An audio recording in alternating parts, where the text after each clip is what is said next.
Hi, my name is Angélica. I am the director of the Specialized Center for Stuttering here in Peru.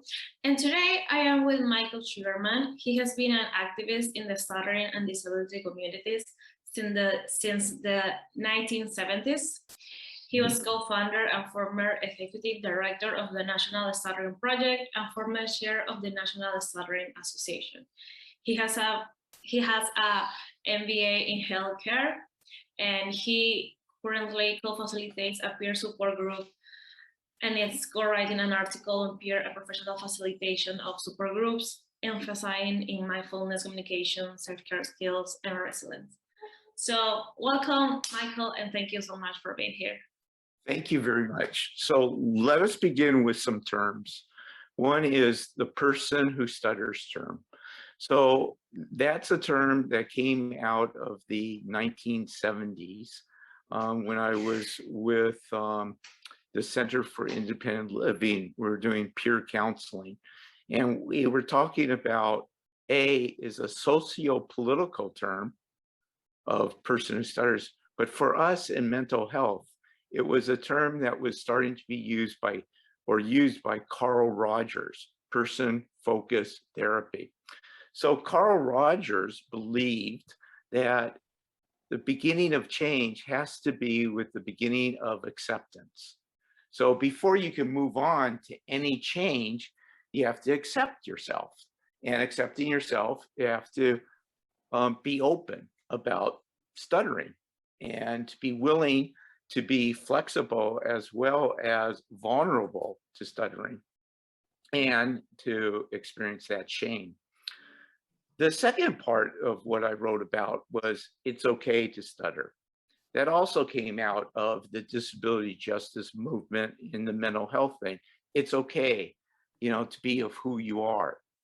Now, for me, it was right after therapy, speech therapy at UC Santa Barbara, when my speech therapist told me that in 6 months from now, I'm going to have a relapse. I went, relapse? I just spent close to a year working on my speech. So then when I came up to Northern California and talking to people in the mental health community, they also experienced after therapy. So that came out of transactional analysis.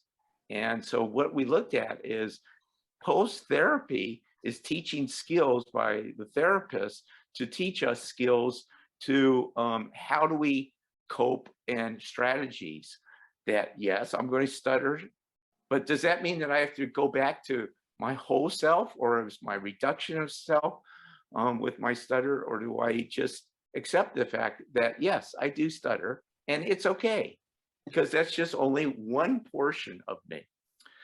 So then I was fortunate enough to be in a graduate program, a PhD program in sociology.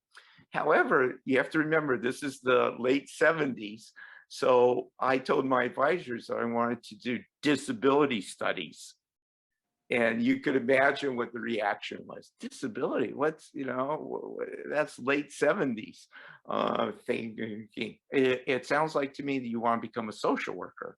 I said, well, okay, I'll do MBA healthcare and become a social worker. So I became a social worker, and for one of my internships was at Disability Rights Education and Defense Fund. Now, at that time in the 70s, I was a part of two movements, or three: the stuttering movement, the disability justice movement, and the mental health movement. And so all three of them were combining in the late 70s and the early 80s with this kind of philosophy of person-first language coming out of Carl Rogers. It's okay to stutter coming out of transactional analysis. So then I was fortunate enough to travel around the country. I participated in some protests for our civil rights. And I got to travel around the United States and teaching skills to disabled people, but as well as being in the community, and if you could imagine talking to SLPs and people who stutter saying, like, use the term people who stutter as well as it's okay to stutter in the late 70s, you could have seen the reaction, which you could imagine. Then, fortunately for me, on a personal level, I got a job at Stanford Medical Center. And at that particular time, there was studies being done that added stress reduction as well as mindfulness. So I got hired, and I was under the auspices of names that you may be familiar with, who was Dr. Kaplan, Dr. David Burns, who's really big into CBT, cognitive behavior therapy. And he's the one who brought us the idea of doing journal writing and gratitude writing. So we're talking about the 80s now. And also I had a chance to be with Dr. Kaplan and Dr. Smith, and also Dr. Who were psychiatrists, Dr. Irv Yolom, who is known as the guru of group therapy. So not only in the 70s do I get Dr. Sheehan and learning from Sheehan, Van Riper, and Perkins about how to facilitate groups, but I learned in the mental health community from Dr. Yolom. So then came the 90s. And because I was involved in the in oncology, that's when AIDS hit. And also, that's also when should I say, women's breast cancer. So I was oncology and an AIDS social worker. So there was a movement, two movements that were called ACT UP, which was in the AIDS community. And in the women's breast cancer community, it was called Breast Cancer S. And I'll let you fill that in. So in 92, that's when we started to use the term people living with stuttering. Because now we're looking at how do you develop coping skills. So those were those coping skills with people living with stuttering, with what is called self-help CBT, like, for example, would be open, which is called hope, open, and proud, to have people to talk about what's the benefits about being open with your therapist. So there's a cognitive behavior therapy approach. The other cognitive behavior therapy approach was reframing. So if you take a situation that's negative, how can you reframe that to make it positive? So then I brought that concept into the stuttering community. I was the executive director of the NSA again from 95 to 97, and we did peer support trainings, as well as this concept about DBT, and which I'll address that in a second. So what came out of that was, if you could imagine, attending a conference with people outside living with AIDS, or a women's conference in oncology, women living with breast cancer, and walking through that. So I was on the other end. So in the 90s that I was a professional. So I'm hearing all this stuff is, what are you doing for me? What are you doing for me? So that's when this concept of why we celebrate International Stuttering Awareness Day, and what came of that was because of the merging of the two fields. You have the people who are living with the disability or with stuttering, as well as the professionals who are working with people who stutter, as well as with parents, of course. So go ahead and tell me. Yeah, I'm sorry. I just want to bring you up to speed with the person living with stuttering concept from the other two concepts. No problem. No, I was thinking that that's very, very interesting, because, well, this month is October. On the one hand, we celebrate on the 2022, it's Stuttering Awareness Day. Correct. And then we have on the 10th, the World Mental Health Day. So yes. I think that, yeah, what you were mentioning is very interesting, especially because we have these two important days in this month. Yes. So, okay. So I mentioned to you, it's called self-help cognitive behavior therapy and mindfulness-based interventions. So if I'm going to use dialectical behavior therapy, you're all aware of Vivian Siskin's, concept of avoidance. Well, in dialectical behavior therapy, it's called opposite action. So what Vivian is saying is try not to avoid. With dialectical behavior therapy is saying, okay, you're thinking about what is fearing you, what you're trying to avoid. Do it, and then we'll talk about it in group. And could you share us a bit how you do that with people who stutter? Yes, of course. Yes. I mean, because it follows the same line as Joe Sheehan. Basically, Joe Sheehan and Carl Rogers was at the beginning of what we call the first wave. And cognitive behavior therapy is that second wave. And now we're in this self-help cognitive behavior therapy. And so trying to get a person who stutters to talk about their experiences with stuttering. Now, that's going to be a vital source of people's narratives, because that's where they open up to you and talking about what happened to them when they stuttered. So that's a way for you to understand that.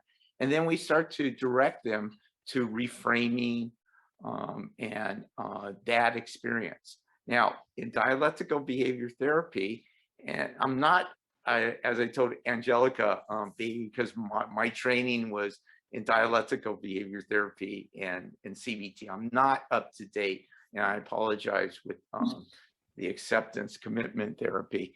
But I think it's all three of those are so vital for people to learn the skills. So what we're looking at is looking at skill building. And if somebody is talking about their stuttering and what had just happened, we have to figure out ways to maybe reframe the experience for them not to fear and avoid the next time that they're going to speak. Then the interesting thing is, as the combination, is that you're teaching skills. You're as a speech therapist and as a therapist, like we're teaching skills for them, a person to cope with living with a stutter. So in my field, and what I tried to do from 95 to 97 was training peers of these kind of techniques of not only talking about, not just only stuttering, mind you, but talking about shame, talking about acceptance, and talking about empowerment. So all those terms that we're talking about is empowerment for a person who stutters.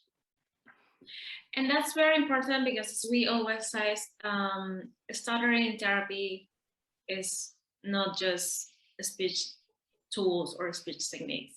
It's a lot about how the person is feeling, what are the experiences they are having.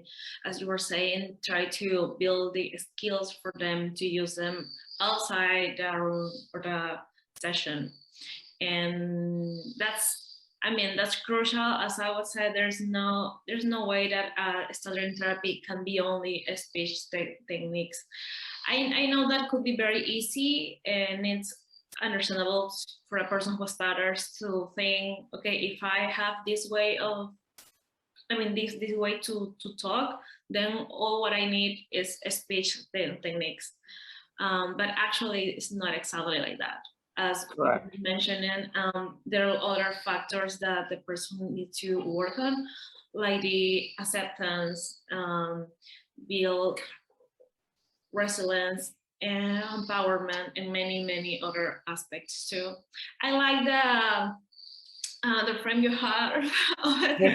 Equality, yes, that's definitely the part of the diversity, equity, and inclusion time and disability justice that we're talking about, having justice for us all in this world. It's very fascinating too, because as a person who stutters, when I went into therapy, I saw a psychologist beforehand, and it took me 2 sessions to finally say that I stuttered. So for me, I was ready when I went to speech therapy to go, I know exactly what I want. My goal was to work on my speech. But what had happened, Angélica, was I go up and I go do my intake, and they said my therapy, it doesn't start for 2 more weeks. I went, 2 weeks, I'm ready to go into therapy now. I have to wait. Wow. So fortunately for me, that was a very, very important time. So I think as a therapist, as you're, so I know Prochaska and Di Clemente, what Naomi was working on is a part about the stages of change. And what Vivian talked to you about was, you know, the stages of change. You can't change somebody unless they're figure out what they want to change and accept. So that's the reason why in cognitive behavior therapy, we often use the terms, we have somebody to come in and talk about hope, open, and proud. So if you're open, and so then you as a therapist can know what is the goal. Is it complete fluency? That could happen, but that's going to be hard, but we could work on it with you. Is it living a life and reducing stuttering to the fact that you can live a life? So this is where the next stage of where mindfulness comes in, where dialectical behavior therapy is. And that is to recognize when and how you stutter. And that is not always easy for a lot of people. Oh my God, it's a year's worth of doing that for myself in therapy. Yes, I mean, no, it's very difficult. See, we all want to have that fast change. So when somebody comes into therapy, it's our role as therapists to say, you know, it's a step by step. I mean, you've accepted it. Now we got to work on, what do you want? Well, what's your goal? I mean, let's go step by step. So that's the reason why that we often use in mindfulness, using meditation, kind of like to getting a person, you know, feeling like where they are in the present moment. So dialectical behavior therapy is more of what is present, what is going on right now. The past has happened, but the only thing you can work on is the present and what you can do with it. So a lot of this is skill building in that way. Reframing is a cognitive behavior therapy term. And what Vivian, we can't change somebody unless somebody is open to change. And that's where this hope, open, and proud. Yes, I'm ready to change. What are you going to change? And that's very, very interesting. I just want to clarify something that I know that could be a bit confused for some of the. Yeah, I'm sorry. Yeah. No. Yeah. But sometimes some speech therapists ask me if meditation is good for stuttering, and my answer is always, well, it depends on what do you mean, because if you mean to work on be present and the feelings and the acceptance and all that, in all the psychological part, it's excellent. I mean, it can work if you know how to do it, obviously, but it's not like in the way of I'm going to ask this child to do some meditation in order to be more fluent. It's not absolutely. So absolutely. To mention, because some people can get confused with that. Yeah, I know. And that's where it's so difficult because in our field or in my field, it's working on the psychological end and the well-being. So we're coming from healthcare. So we're looking at the full picture of the self. So, and this is something that we got to teach, and that is we want people to try 5 minutes of meditation each day. And we had talked about that as it's, I mean, we always think of meditation, oh my God, so how am I going to sit there quietly? So hard. And it's hard to do that. So that's the reason why we'd like you to spend like 5 minutes during your day to have that time for yourself to just kind of like, you're absolutely right. It's the psychological end of things. Also, that's the reason why we ask people to write down one word in journaling called gratitude. What are you grateful for? That's that. I mean, you're right. It's the psychological well-being of a total package of what you're presenting now. The meditation is not going to cure your stuttering. It helps you with yourself. Exactly. That's very important. Exactly. Thank you. So, yeah. And well, as I always say on these videos, time flies. Oh God. Okay, we're done. But it was very nice to have this conversation about mindfulness and you know the importance of working on the psychological aspect and mental health in general. So thank you so much for joining me today. Thank you. Namaste. Namaste.